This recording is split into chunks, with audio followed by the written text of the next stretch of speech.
Temos algumas variáveis, alguns parâmetros, entre eles está a colheita no Brasil. Temos também as expectativas de desenvolvimento de lavouras na Argentina, a China que segue em feriado e todos esses elementos, entre outros, fazem com que se tenha uma precificação ainda pior no cenário internacional para a soja.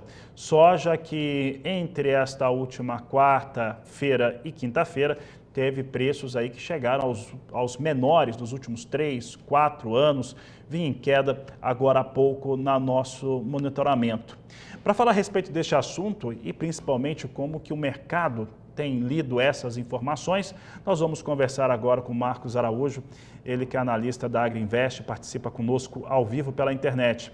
Marcos, obrigado pela sua participação e nós estamos vendo um mercado bastante deprimido. É claro que não temos sinalização do principal comprador do mundo, mas temos alguns fundamentos que os fundos de investimentos, que os investidores norte-americanos têm seguido.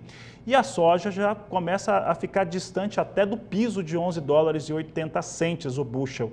Como é que você avalia o cenário atual? Boa tarde, seja bem-vindo.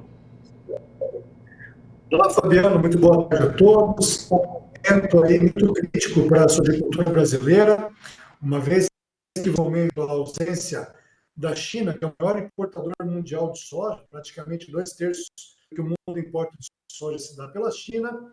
Continuamos naquele cenário ainda de margens do suinocultor chinês comprimido, essas medidas, Fabiano, e o Brasil com déficit de armazenagem, produtor brasileiro muito pouco vendido nessa temporada, assim como também o produtor paraguaio, o argentino, o produtor norte-americano também, Fabiano, um percentual bem abaixo do aumento da sua comercialização, e isso tudo faz com que o produtor tenha seus compromissos de colheita para pagar, custeios de 30 do 13, 30 do 4, isso tudo acaba dando esse tom mais negativo aí para Chicago.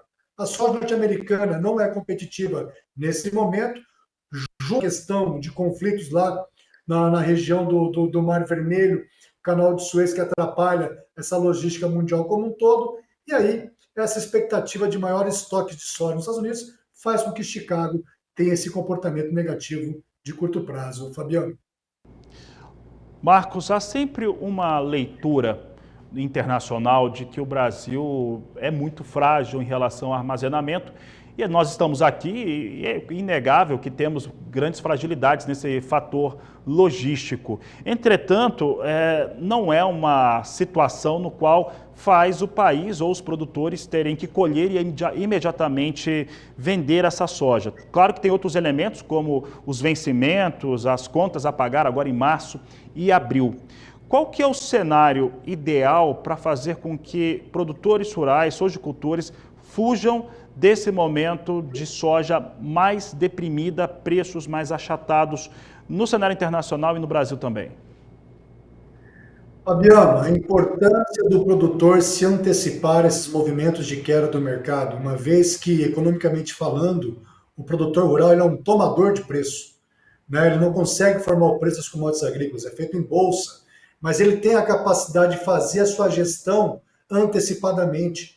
Por exemplo, Fabiano, em novembro, os produtores brasileiros poderiam comprar uma put, um seguro de baixa em Chicago, a 13,40 para o vencimento março, pagando 33 centavos de dólar por bushel.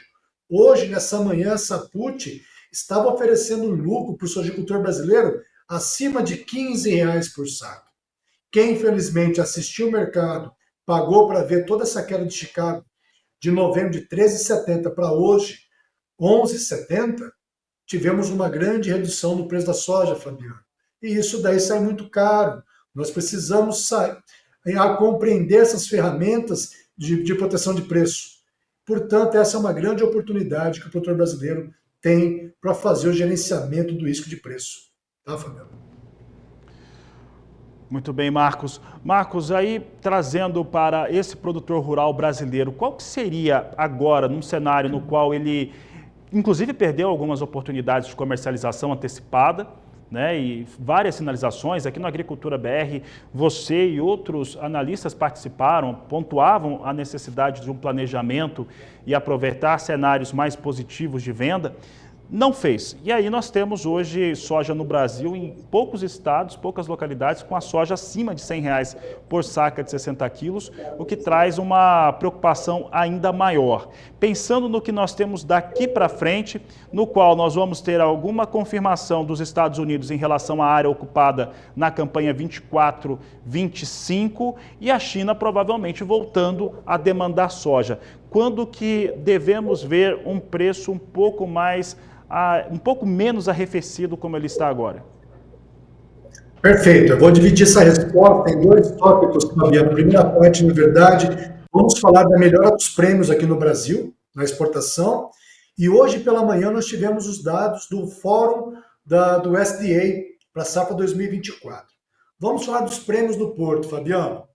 Nós tínhamos os prêmios da soja no Porto, fevereiro, março, a menos $1,20 por bushel. Para março, agora para abril, maio, Fabiano, esses prêmios já são negociados em torno de menos 40, menos 50.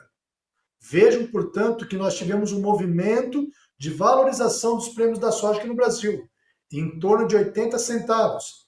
Aquilo que eu falei, salvo engano, na nossa última conversa, que a soja fevereiro era R$ 116 uma saca, e para abril, maio, nós tínhamos uma alta de R$ 6 por saca, principalmente sobre o prêmio no Porto brasileiro. Porém, Fabiano, quando a gente vai para o interior do Brasil, você está começando a ter agora, com a evolução da colheita, uma maior pressão logística. Recentemente, agora, pegando como Mato Grosso exemplo, o aumento do frete interno já aumentou R$ 30 por tonelada.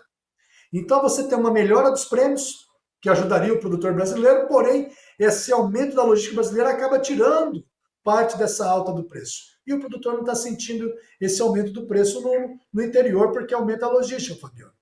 E hoje, pela manhã, nós tivemos o fórum do USDA falando com que essa previsibilidade, Fabiano, que a área de soja 2024 nos Estados Unidos aumente 1.170.000 hectares. Para o milho, ocorra uma redução da área plantada em 1.460.000 hectares.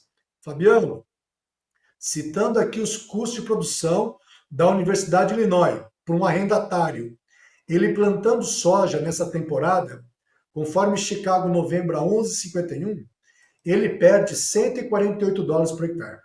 E se ele plantar o milho, Chicago dezembro a 4,64, ele perde $460 por hectare. Portanto, é muito mais vantajoso para um produtor americano plantar soja do que plantar milho, administrar o prejuízo. E além disso também, Fabiano, o que nos preocupa é que você pega hoje a Ucrânia, é uma grande potência agrícola também. E o custo de produção de uma oleaginosa é muito mais barato, a questão do nitrogênio, do risóbio, da atmosfera, do que um cereal. Portanto, há uma expectativa também que na região do Mar Negro plante-se mais oleaginosa do que cereais. Então, isso tudo para o segundo semestre é um fator de limitação de grandes altas. Nós temos que estar acompanhando a margem da suinicultura na China, o crushing margem chinês e como vai ser essa reta final de produção aqui no Brasil, Rio Grande do Sul, e também a produção da Argentina, que é o maior exportador mundial de farelo e óleo de soja. Me preocupa porque você tem Chicago março a 11,70 e Chicago novembro a 11,50. É um mercado invertido. Assim como foi 2023 e 2022, Chicago nos diz que vale a pena vender a soja no primeiro semestre do que no segundo semestre do ano. Vende a soja, aplica o dinheiro, economiza a armazenagem, que é a técnica, e não deixe de comprar o seguro de alta em Chicago no vencimento de novembro. Você vai fazer bons seguros de alta aí, gastando cerca de 60, 70 centavos de dólar por saco. Portanto, se você está apostando numa alta de Chicago, aposte no papel, comprando uma call spread. Muito bom, Marcos. Marcos, e aí quando a gente olha para esses pontos que você colocou, pensa a seguinte situação, né, que está sendo conversada com alguns produtores e, claro, que o produtor rural brasileiro está bastante irritado com a situação, está trabalhando no campo, mas vem, claro, bastante chateado com isso. há um novo ordenamento em relação à oferta e demanda internacional de soja? Nós podemos estar no momento que, no mercado da pecuária, a gente fala de ciclo de pecuária, um fechamento de ciclo, a gente pode estar vivendo também uma espécie de ciclo em relação à soja e principalmente essa compreensão de oferta e demanda para o produto? Certamente, Fabiano. Para você ter uma ideia, nós temos um jargão que é muito válido no mercado, que preço alto cura preço alto e preço baixo cura preço baixo. O que isso quer dizer? Com o preço alto, nesses últimos anos nós tivemos grandes rentabilidades. A sojicultura foi uma grande atividade, a produção de milho deu muito dinheiro, graças a Deus, né? Para quem não sofreu com quebra de safra nos laninhas recentes aí. Então, nos últimos 10 anos, safras, a área de soja no mundo, Fabiano, aumentou 26 milhões de hectares. Porém, o ritmo de crescimento da demanda, vamos entender China, não é o mesmo do que vinha nos últimos anos. O ano passado, Fabiano, o consumo de carne suína na China, em 2023, é o mesmo de 2013, 10 anos atrás. A China, de 2018 para cá, ela recompôs o seu rebanho de suínos depois da peste suína africana. O suinocultor chinês, que chegou a lucrar $400 por animal gordo abatido, recentemente ele perdia $30 por animal gordo abatido.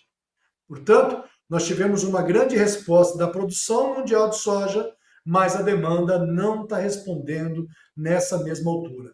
Você pode me perguntar, Marcos, nós temos uns programas de biocombustível. É verdade. Porém, quando você processa uma soja, você tem o óleo de soja, que vira biodiesel, que não é problema, mas você vai ter o farelo de soja, que hoje, cerca de 76% de uma soja, o preço dela daí, o rendimento vem do farelo, e se eu processo esse farelo, tem um prazo muito mais curto de consumo para esse farelo de armazenamento do que comparado com uma soja em grão. Então eu vou ter uma pressão muito negativa sobre a margem da indústria processadora de soja. E isso, nossa opinião, vai vir a partir de maio, quando a Argentina se confirmar essa safra de 50 a 52, tiver processando a tua soja, deve ser um cenário de grande aperto para as indústrias processadoras de soja no futuro não muito distante. Marcos, para encerrarmos aqui a nossa entrevista, pensando numa fazenda de um produtor de soja padrão no Brasil, depois que você desenvolveu as áreas, essas áreas já estão consolidadas de produção, ele costuma cultivar soja em toda ela. Na segunda safra ele cultiva milho, eventualmente uma outra cultura conjuntamente, por conta de risco que se pode ter ou questões de mercado. Agora, pensando em primeira safra de soja e nesse fator reordenamento para a oleaginosa, o produtor pode reduzir os seus investimentos, mas uma redução ou paralisação de crescimento nas áreas de soja no Brasil, você considera que isso seria viável? Eu acho que vai ser uma redução forçada, Fabiano. Essas áreas marginais que o pessoal aí entrou pagando 10, 12 sacas no primeiro e segundo ano, onde você tem um alto custo de investimento, isso daí, infelizmente, não vai se comportar. Como foi, por exemplo, na temporada 2003-2004 até 2005-2006, que você teve várias áreas de agricultura na região de Nova Alvorada, Dourados, Rio Brilhante, Maracaju, que migraram para a cana-de-açúcar. E o açúcar vive um bom momento, as usinas vivem um bom momento, uma boa margem com o açúcar. Portanto, é bem provável que parte dessas áreas aí possa migrar para a cana-de-açúcar e até mesmo celulose, que vive um momento satisfatório. Marcos Araújo, só para eu trazer isso aqui mais uma vez destacado.